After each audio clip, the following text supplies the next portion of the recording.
Warahmatullahi wabarakatuh. Selamat pagi anak-anak. Salam sehat, salam semangat. Selamat bertemu dengan Ibu Rika Kartika pada kegiatan masa pengenalan lingkungan sekolah tahun pelajaran 2021-2022 di SMP Negeri 2 Cibitung. Ibu ucapkan selamat datang, selamat menempuh pendidikan di SMP Negeri 2 Cibitung. Semoga kalian betah belajar di SMP Negeri 2 Cibitung.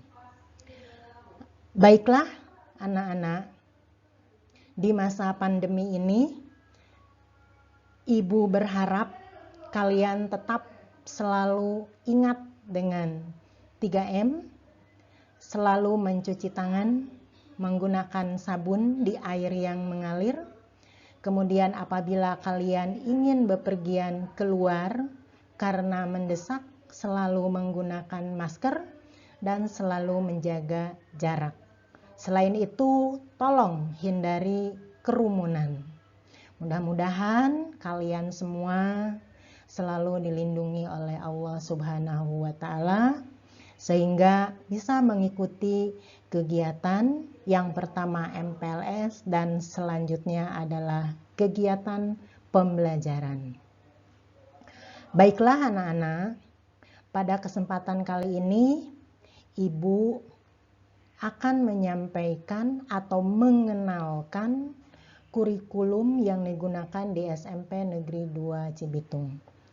Kurikulum yang digunakan di SMP Negeri 2 Cibitung adalah kurikulum 2013.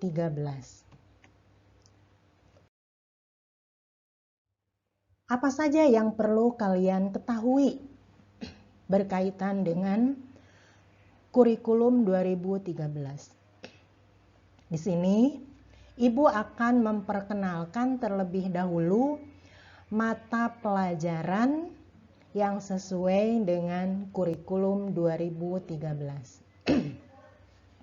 Pada kurikulum 2013, mata pelajaran itu terbagi ke dalam dua kelompok. Ada kelompok A dan ada kelompok B. Adapun yang masuk pada kelompok A adalah 1. Bahasa Indonesia, kedua PPKN, ketiga prakarya, keempat ilmu pengetahuan sosial, kelima ilmu pengetahuan alam, keenam pendidikan agama dan budi pekerti, ketujuh matematika, dan kedelapan bahasa Inggris. Adapun yang masuk pada kelompok B itu hanya 3 mata pelajaran, yaitu yang pertama bahasa Sunda, yang kedua pendidikan jasmani, olahraga, dan kesehatan, dan yang ketiga adalah seni budaya. Nah itu, jadi kalau dijumlahkan semuanya ada 11 mata pelajaran dan ada ekstrakurikuler wajib, yaitu pendidikan kepramukaan. Untuk materi pendidikan kepramukaan sudah disampaikan oleh Bapak Amir Mahmud. Nah, itulah mata pelajaran yang sesuai dengan kurikulum 2013. Adapun para guru yang mengajarkan mata pelajaran tersebut di layar sudah terlihat. Untuk bahasa Indonesia nanti akan disampaikan oleh Ibu Yulipah MPD. Untuk PPKN nanti disampaikan oleh Bapak Salam Restu, bahasa Sunda oleh Ibu Erna Sulastri, prakarya oleh Bapak Amir Mahmud, ilmu pengetahuan sosial oleh Ibu Rani Nur Aini, IPA oleh Ibu Eli Ratnasari. Adapun untuk pendidikan agama budi pekerti nanti akan disampaikan oleh Ibu Wulansari. Untuk pendidikan olahraga nanti Pak Robi. Matematika oleh Ibu Rosa Duniana. Bahasa Inggris oleh Ibu Pauziah Anggraeni Dewi. dan Seni Budaya oleh Pak Rizky Faisal Rosidi. Mungkin kalian sudah melihat ya foto-fotonya di tayangan pada materi wawasan Wiyata Mandala. Nah, nanti pun di dalam grup nama-nama guru pengajar itu akan terlihat ya. Silahkan oleh kalian dihafalkan nama Bapak Ibu gurunya berikut mata pelajaran yang diampunya. Tuh. Nah, selanjutnya Ibu akan sampaikan juga mengenai alokasi waktu untuk tiap-tiap mata pelajaran. Di mana alokasi waktu tersebut ternyata setiap pelajaran itu tidak sama. Ada yang beberapa berbeda. Contohnya lihat, bahasa Indonesia dalam seminggu itu waktunya 6 jam pelajaran. Untuk PPKN 3 jam pelajaran. Bahasa Sunda dan prakarya itu sama, dalam seminggu itu 2 jam pelajaran. Sementara untuk ilmu pengetahuan sosial itu 4 jam, ilmu pengetahuan alam itu 5 jam, pendidikan agama Islam, pendidikan jasmani, olahraga dan kesehatan itu sama-sama 3 jam, matematika 5 jam pelajaran, bahasa Inggris 4 jam pelajaran, dan yang terakhir seni budaya itu 3 jam pelajaran per minggunya. Dan perlu kalian ketahui, kalau dalam kegiatan pembelajaran normal seperti saat kalian berada di sekolah dasar,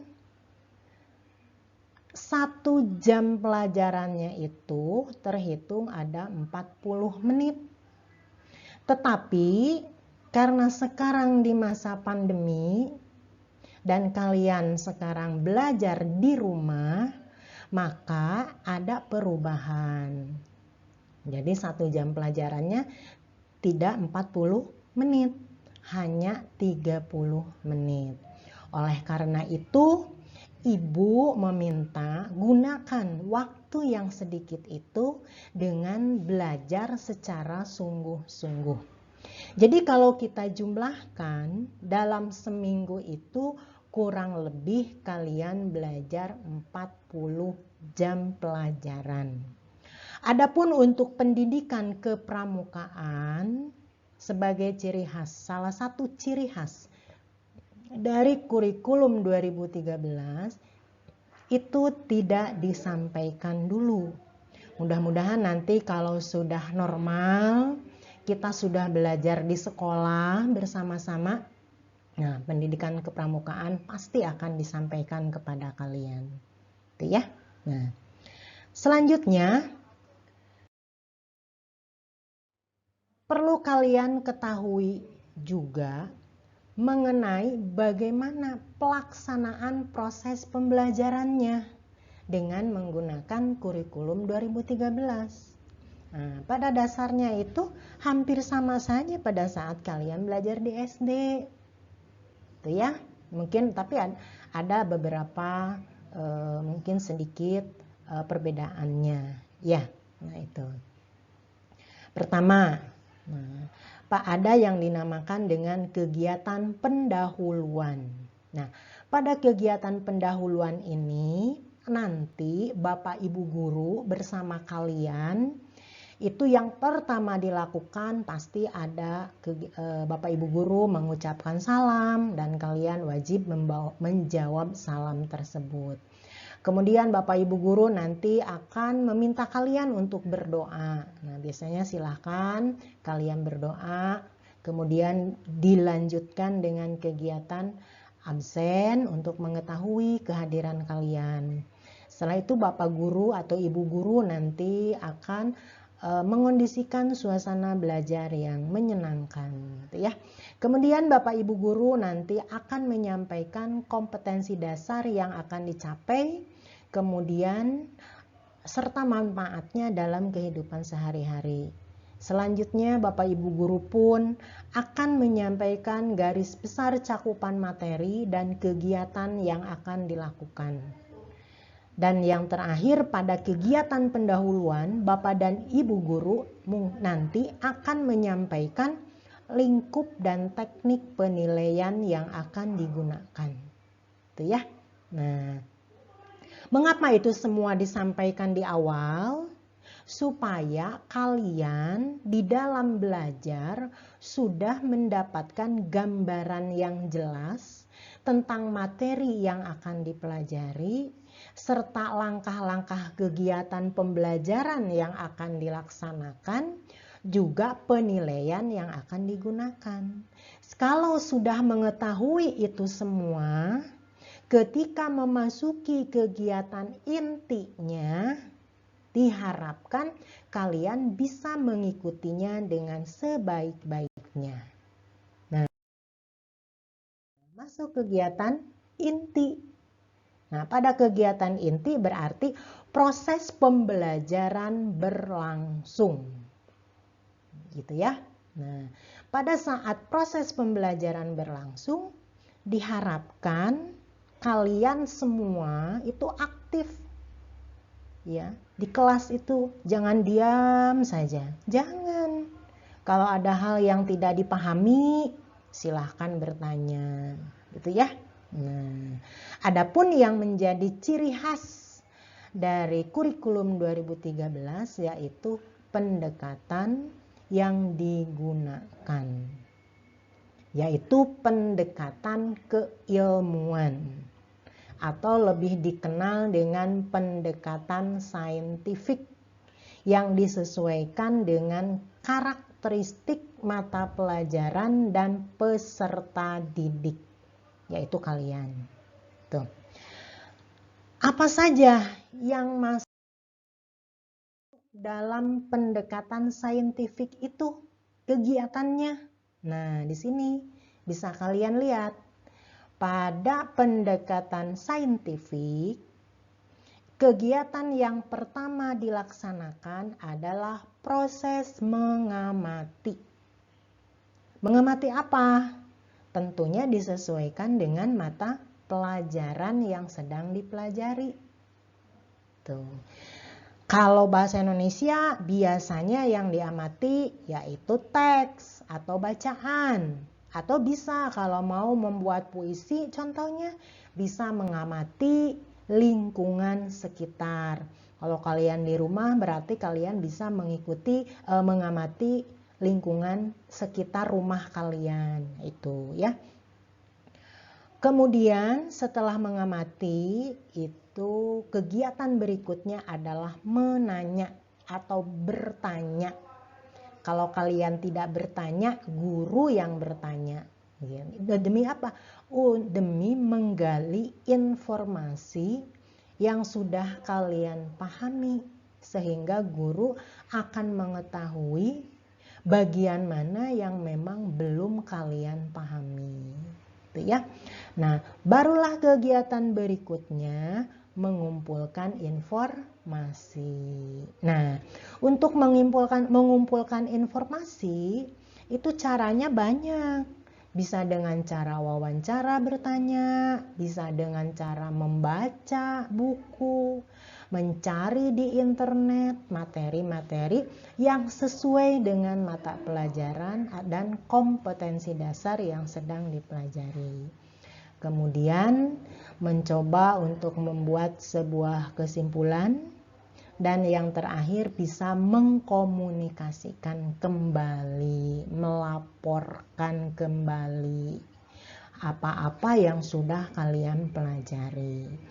Nah, itu yang dimaksud dengan pendekatan saintifik atau keilmuan. Jelas ya? Bagaimana? Sudah ada gambaran? Iya. Nah, sekarang kita lanjutkan lagi. Setelah kegiatan inti, nanti ada yang dinamakan dengan kegiatan penutup. Nah, pada kegiatan penutup itu ada kegiatan yang dilakukan oleh guru bersama-sama dengan kalian. Ada juga yang hanya dilakukan oleh guru, gitu ya. Nah, lalu apa kegiatan yang bisa dilakukan bersama kalian di akhir pelajaran? Nah, biasanya Bapak Ibu guru akan mencoba bertanya kepada kalian untuk mengungkapkan rangkuman atau kesimpulan dari materi yang dipelajari.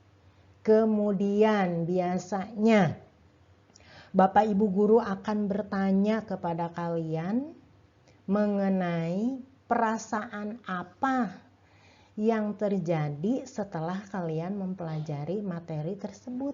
Apakah menyenangkan atau sebaliknya? Nah, itu ya. Nah, silahkan oleh kalian ungkapkan. Gitu. Adapun Bapak Guru nanti itu akan melakukan penilaian. Penilaiannya bisa berupa pemberian tugas, bisa berupa soal, itu ya. Atau nanti harus membuat sesuatu sesuai dengan materi yang disampaikan. Nah, itu nanti tergantung kepada materi yang disampaikan oleh Bapak dan Ibu guru. Nah, baru yang terakhir biasanya Bapak Ibu guru menyampaikan rencana pembelajaran yang akan dilaksanakan pada pertemuan selanjutnya. Diakhiri dengan berdoa bersama. Nah, itu. Jadi kalau kita ambil kesimpulan, pelaksanaan pembelajaran berdasarkan kurikulum 2013 pada intinya memiliki 3 kegiatan penting. Yang pertama ada kegiatan pendahuluan, yang kedua ada kegiatan inti, dan yang ketiga ada kegiatan penutup. Itu ya. Nah, baik, kita lanjutkan. Nah, ini penilaian. Nah, pada kurikulum 2013, penilaian itu ada 3.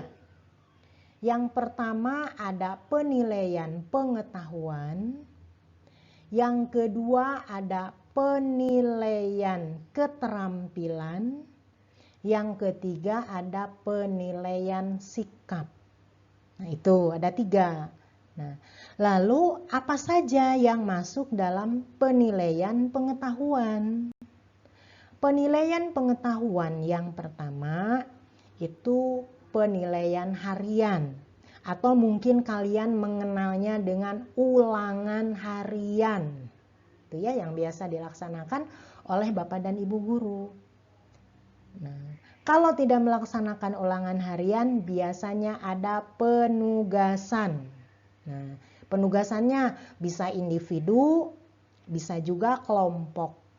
Jadi disesuaikan dengan kompetensi dasar yang dipelajari. Nah, kemudian penilaian berikutnya apabila sudah mencapai pertengahan semester, maka ada yang dinamakan penilaian tengah semester. Tuh, biasanya yang disampaikan berupa soal, entah pilihan ganda atau soal uraian. Di akhir semester, nah biasanya akan dilaksanakan penilaian akhir semester, ganjil.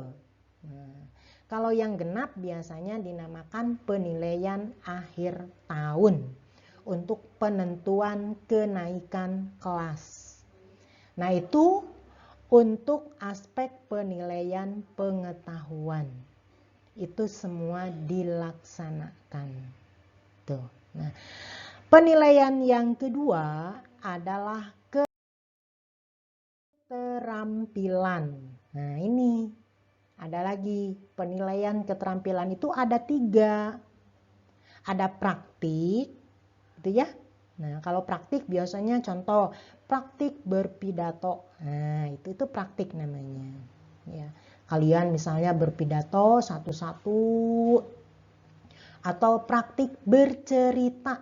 Nah, kalian satu-satu disuruh bercerita kalau dalam pelajaran bahasa Indonesia. Atau praktik membaca puisi. Nah, itu dinilai nanti oleh Bapak Ibu guru ya. Nah, kemudian ada lagi penilaian produk. Apa itu penilaian produk? Nah, contohnya kalian oleh ibu disuruh membuat puisi. Nah, puisi itu yang sudah kalian buat itu namanya produk. Itu ya. Kemudian ada lagi yang ketiga, proyek. Nah, penilaian proyek biasanya ini bisa berupa tulisan atau karya ilmiah yang di dalamnya meliputi aspek perencanaan, pelaksanaan, hasil, kesimpulan. Nah, itu biasanya seperti itu ya. Nah, itu untuk penilaian keterampilan. Nah, yang ketiga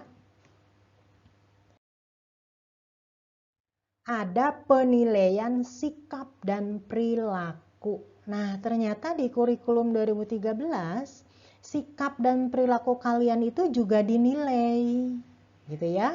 Nah, kalau di saat sekolah normal, kalian berada di sekolah bersama di sini, yang menilai sikap kalian itu adalah seluruh guru mata pelajaran pada saat melaksanakan proses pembelajaran. Kalau saat kalian ada di luar kelas, itu biasanya ada yang menilai wali kelas atau guru BK, bimbingan konseling. Itu juga akan menilai sikap kalian, perilaku kalian dari cara contoh sederhana, ketika berpapasan dengan kakak kelas seperti apa, ketika berpapasan dengan guru harus seperti apa, ketika masuk ke ruang guru, masuk ke ruang TU, itu ada sikap atau ada perilaku yang harus kalian tunjukkan sebagai siswa yang baik. Nah, sekarang kan kalian belajarnya di rumah. Lalu siapa yang menilai? Nah, yang menilai di rumah sekarang adalah orang tua kalian. Di samping Bapak dan Ibu guru yang mengajar kalian. Dari mana cara menilainya, Bu? Kalau Bapak Ibu guru kan tidak melihat. Nah, dilihat di grup. Bagaimana kalian disuruh mengumpulkan tugas, tepat tidak waktunya? Nah, itu akan dilihat. Kehadiran kalian suka ikut belajar atau tidak? Nah, itu akan terlihat. Nah, itu ya. Jadi di samping orang tua yang menilainya adalah Bapak dan Ibu guru juga. Nah, itu. Atau bisa juga ada teman kalian ya, atau kalian sendiri yang menilai. Nah, itu ya. Nah, untuk nilai sikap itu ada dua. Ada sikap spiritual dan ada sikap sosial. Nah, spiritual kaitannya dengan apa? Nah, dengan ibadah. Bagaimana sholat kalian? Kalau di sekolah kelihatan, sholat duha, ada sholat zuhur, ada lagi kalau yang laki-laki hari Jumat itu biasanya sholat Jumat bersama di sekolah. Nah, itu akan terlihat. Tapi kalau di rumah, orang lagi-lagi orang tua kalian nanti yang akan menilai. Ya. Kalau sikap sosial itu nanti ada tanggung jawab, ada disiplin, ada kejujuran, ada kerjasama. Itu akan dinilai juga oleh Bapak dan Ibu guru. Nah, itu. Nah, selain itu, di SMP Negeri 2 Cibitung juga ada beberapa pembiasaan yang harus kalian lakukan. Nah, nanti akan terlihat pada jadwal pelajaran. Ya, pembiasaannya apa saja? Nah, yang ke-1 pembiasaan yang harus kalian laksanakan sebelum belajar. Ada literasi. Apa itu literasi? Nah, secara sederhana literasi itu hanya kegiatan membaca. Padahal ternyata membaca itu cukup banyak, ya, cukup luas, ya. Nah, untuk kalian, untuk membaca, bisa membaca buku-buku pengetahuan atau membaca Al-Quran. Nah, itu silahkan ya, dibiasakan membaca ya. Kemudian pembiasaan yang berikutnya adalah sholat duha. Nah, melaksanakan sholat duha. Ya, kalau sekolah normal, sholat duha itu dilaksanakannya di sekolah bersama-sama, semuanya di lapangan melaksanakan sholat duha. Nah, kalau sekarang kalian melaksanakan sholat duhanya di rumah saja ya. Nah, itu masing-masing sholat duha. Tuh. Ada lagi pembiasaan berikutnya supaya kalian sehat, melakukan olahraga. Olahraga di rumah ya, silahkan lakukan. Mau lari-lari kecil silahkan, atau di SD kalian sudah belajar senam kan? Nah itu ya, kalau masih ingat gerakannya. Untuk irama musiknya kan kalian bisa lihat di YouTube ya, banyak gitu ya. Nah, silahkan kalian berolahraga. Kalau di sekolahnya sedang normal seperti tahun-tahun sebelumnya, olahraganya bersama-sama di sini semuanya tuh ya. Nah, setelah olahraga apa lagi? Ada yang dinamakan PHBS. Apa itu PHBS? Perilaku hidup sehat. Nah, hidup bersih dan sehat. Biasanya kalau di sekolah itu kita ada kegiatan membersihkan ruangan kelas, halaman, lapangan secara bersama-sama. Tapi sekarang kalian ada di rumah, berarti harus membantu orang tua kalian. Misalnya membereskan tempat tidur sendiri, mencuci piring, menyapu, mengepel, itu bisa kalian lakukan di rumah. Menjaga adik kalau yang mempunyai adik gitu ya. Nah, itu membersihkan rumah. Silahkan ya. Nah, itu beberapa pembiasaan yang dilaksanakan di SMP Negeri 2 Cibitung. Tuh. Bagaimana? Tertarik? Iya.